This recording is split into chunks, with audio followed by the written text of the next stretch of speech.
বক্রুক্তা সম্বোধয়তি, চোখে জল, বক্রুক্তি দ্বারা সম্বোধন করছেন, সোজাসুজি না, বক্রুক্তি। যেমন পদকর্তা এখন বলেন, সব প্রভাতে দর্শন পেলাম, তোমার বদন দিন ভালোই যাবে ইত্যাদি। হে দেব ইতি কন্যাবিষ দিব্যসিতি দেব, এখানে দেব শব্দের অর্থ অন্য নায়িকার সহিত সারা রাত্রি বিলাসিত হয়েছেন। দিব্যসিতি দেব স্তম অত তত্ত্বই ভগচ্ছ, সকাল এখানে কেন, সারা রাত্রি যেখানে ছিলে সেখানে যাও, তত্ত্ব গচ্ছ। তার লক্ষণম, সেই সময় রাধারানীর ভাবের লক্ষণ বলছেন। ধীরা অধারতু বক্রুক্তা সবাস্পং বদতি প্রিয়ম, প্রিয়কে ধীরা অধীরা বক্রুক্তি সবাস্প, চোখে অল্প সামান্য জল, একে বলে ধীরা অধীরা। তদৈব অবধীরনাথ গতমিব, কৃষ্ণ আর কি করবেন, খুব বকাবকি করলেন রাধারানী, সহিগণকে বলেন দাও ওকে গলা ধাক্কা দিয়ে বার করে দাও নিজের থেকে। কৃষ্ণ চলে গেলেন। দর্শন উৎসেককে না হো, চলে যাওয়ার সঙ্গে সঙ্গে আবার কলন্তরিতা, দর্শন উৎকণ্ঠা, কৃষ্ণ বদন দর্শন না করে থাকতে পারছেন না।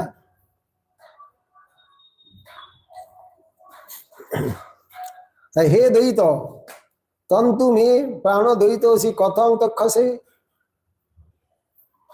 তুমি আমার প্রাণনাথ, আমায় কেন ত্যাগ করছো? পুনর্দর্শনম দেহি, আমাকে পুনরায় একবার দর্শন দাও। দর্শন করার জন্য পাগল হয়ে গেলেন রাধারানী। পুনরাগত্যা অনন্তম, কৃষ্ণ পুনরায় আগমন করেছেন, রাধারানী চরণতলে পড়ে যেন অনুনয় করছেন। তন্মত্তা অমর্ষা অনুগা অসুয়া উদয়াত, আবার আসার সঙ্গে সঙ্গে আবার মানের উদয়। অমর্ষ তার সঙ্গে অসুয়া, অর্থাৎ গুণে দোষারোপ, এর নাম অসুয়া। ধীরা মধ্যত্বাদ আশ্রিত, আগে ধীরা অধীরা ছিল, এরা ধীরা মধ্যা। বক্রুক্তা, বক্রুক্তি এবং ঠাট্টা, সল্লঙ্ঘন মানে ঠাট্টা, ঠাট্টার সহিত। হে ভুবনৈক বন্ধু, হে ভুবনৈক বন্ধু, তুমি তো একা আমার বন্ধু না, চতুর্দশ ভুবনের বন্ধু তুমি, ভুবনৈক বন্ধু। তমাত্র কো দোষ, তোমার তো কোনো দোষ নাই। তখন না কেবলং মামই বসার্ব গোপীনামপি, তুমি তো কেবল আমার নয়, আমার নও। আগে জানতাম কৃষ্ণ আমার বটে, এখন দেখলাম তা নয়, তারে যে ভজে কৃষ্ণ তারই হয়। তুমি সমস্ত গোপীর নায়ক, সর্ব গোপীনামপি, তুমি তো একা আমার নায়ক নও, সমস্ত গোপীগণের নায়ক। কিমুত তাসামেব বেনুনাদা কৃষ্ণানাং ভুবনানাং তদ্গত স্ত্রীনামপি, শুধু গোপীগণের না, ত্রিভুবনের যত নারী আছে সকলকে বেনুর দ্বারা আকর্ষণ করে তুমি তাদের মনকে আকর্ষণ করেছো, তাদের তুমি বন্ধু, বন্ধুরসী। তা সর্ব সমাধানার্থম করছো, আমার মনকে প্রসন্ন করতে হবে না, সকলের মন সমাধান করার জন্য যাও সেখানে। এখানে এত সময় থাকলে হয়? 24 ঘন্টার কতটুকু সময়? যদি 100 কোটি গোপী হয়, সকলের মনকে সমাধান করতে গেলে 1 মিনিটে কতজনের মন সমাধান করতে হবে? তো সমাধানার্থম গচ্ছ, সেই সমস্ত সমাধান করার জন্য যাও যাও যাও, এখানে অত সময় থাকা যাবে না, এত সময় আমার পাওয়ার অধিকার নাই। ধীরাতু ব্যক্তি বক্রোক্তা সলণ্ঠনম সাগসং, অপরাধী নায়ক সারা রাত্রি আসেনি সংকেত করে, সাগসং প্রিয়ম, প্রিয় অত্যন্ত অপরাধী, তাকে বক্রোক্তি ঠাট্টা উক্তি, সলণ্ঠন এবং ঠাট্টা। পুনর্গত কৃষ্ণ যেন আবার চলে গেলেন।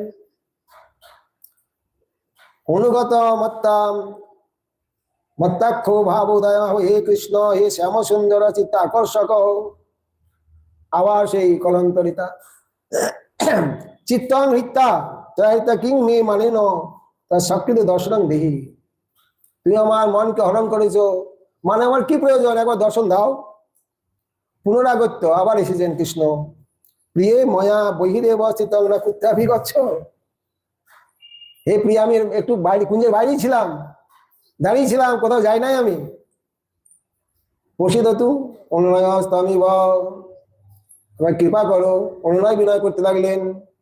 রাধারানীকে মত্তা উগ্রদায়াদ অধীর মধ্যাত্ম গুণমাশ্রিত সরসম, হে চপল, তোমার দোষ নাই, তুমি চপল।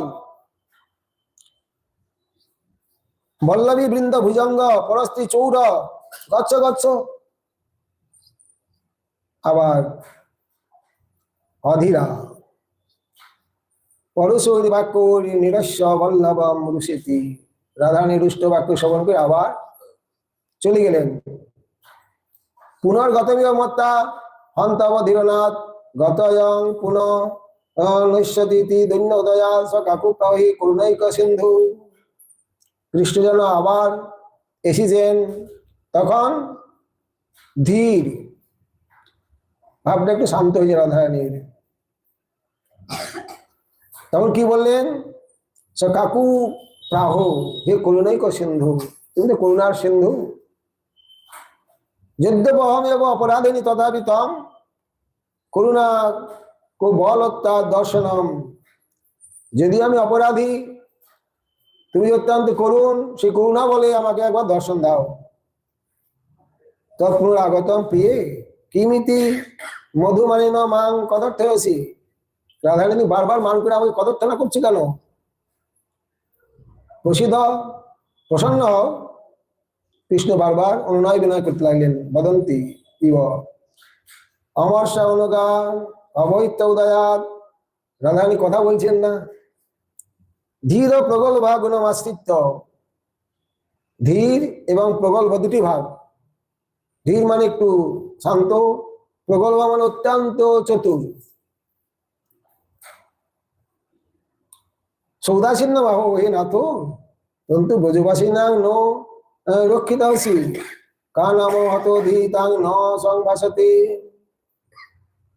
প্রশংসা করলেন, তুমি ব্রজের রক্ষাকর্তা, ব্রজবাসীদের কত বিপদ থেকে তুমি বারবার রক্ষা করছো। রক্ষিতাসি, আমাদেরকে রক্ষা করছো। কা নাম হত ধীসা তাং ন সংবাসতে। আমি তোমাকে কথা বলবো না কেন? তোমাকে তো আদর যত্ন কথা বলাই তো উচিত, কিন্তু কথা বলছি না কেন তাহলে? ব্রাহ্মণে ভীর ব্রতার্থং মৌনং গাইতস্মি। ব্রজের একজন ব্রাহ্মণ বলেছে একটা ব্রত করার জন্য, আমি সেই ব্রতের মধ্যে আছি, মৌন আছি। ব্রতের মধ্যে মৌন আছে, এই জন্যই ইচ্ছা থাকলেও পারছি না।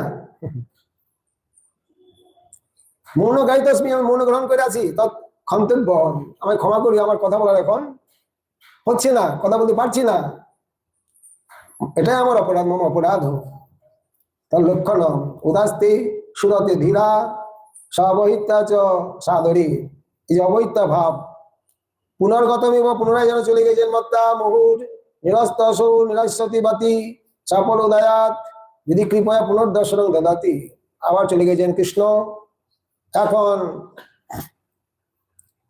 চাপল উদয়াত, এখন বলছেন যদি কৃপয়া পুনর্দর্শন দদাসি, যদি কৃপা করে আরেকবার দর্শন দাও। তথা স্বয়মেব উৎকণ্ঠে গরিষ্যামি, তাহলে আমি তোমাকে আলিঙ্গন করবো উৎকণ্ঠার সহিত। সদিন্য মহি রমন সদা মাং রময়সিতি রমন স্তাম ইদানিং ওই পাগতা তথা কুর্বিতা। হে রমন, তুমি কৃপা করে এখন এসে আমার সহিত বিহার করো। তুমি আগতম মত্তা তিরস্কৃতা